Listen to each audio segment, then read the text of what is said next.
35%-nya mengatakan seperti ini Pak. Siapapun presidennya tak akan ngaruh. Terus 15%-nya itu golput. Jika saya memilih dia berarti saya bersaksi dan menjadi orang yang berdosa jika pemimpin tersebut tidak buktikan janjinya. Karena yang pernah dulu bekerja tidak menuntaskan janjinya, lalu kita menghukum orang lain akibat pengalaman kita. Kan nggak fair dong?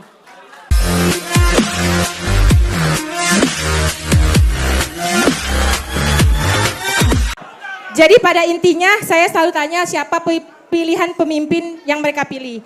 Secara saya simpulkan 50% dari itu menjawab pilihannya masing-masing dengan argumentasinya. 35%-nya mengatakan seperti ini Pak. Dalam bahasa Pontianak, siapapun presidennya tak akan ngaruh.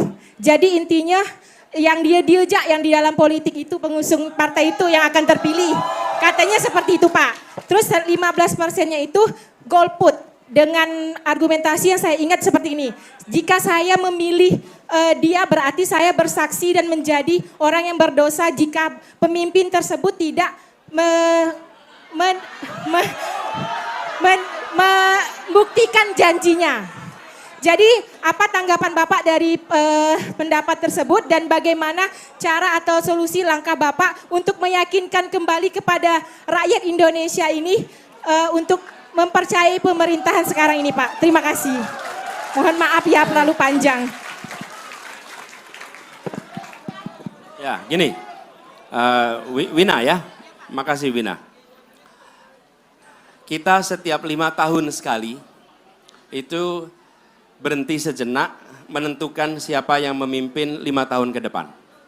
Ya, dan ketika 5 tahun ke depan kita akan menentukan siapa yang akan kita berikan amanat. Nah, ketika kita berbicara tentang siapa yang mau diberikan amanat, baik bagi kita nih sebelum memilih untuk melihat apakah di antara orang-orang yang dicalonkan kita bisa mengetahui rekam jejaknya. Bila dulu dia bisa memberikan apa yang dia rencanakan, maka insya Allah besok akan bisa. Bila dulu dia berjanji dan tidak menuntaskan, maka besok juga akan berjanji dan tidak menuntaskan.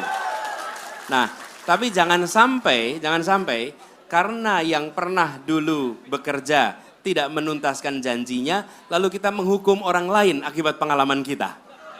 Kan nggak fair dong? Betul ya? Nah, jadi usul saya, ini adalah kesempatan. Dan bila kita memilih untuk tidak ikut-ikut, maka yang akan menentukan hasilnya yang ikut-ikut.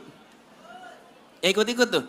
Jadi misalnya nih, 100% penduduk yang ikut memilih hanya 40%, maka 40% nih, hasilnya nggak batal. Dengan bilang, oh 60% nggak ikut. Tidak, hasilnya adalah pilihan orang yang 40%.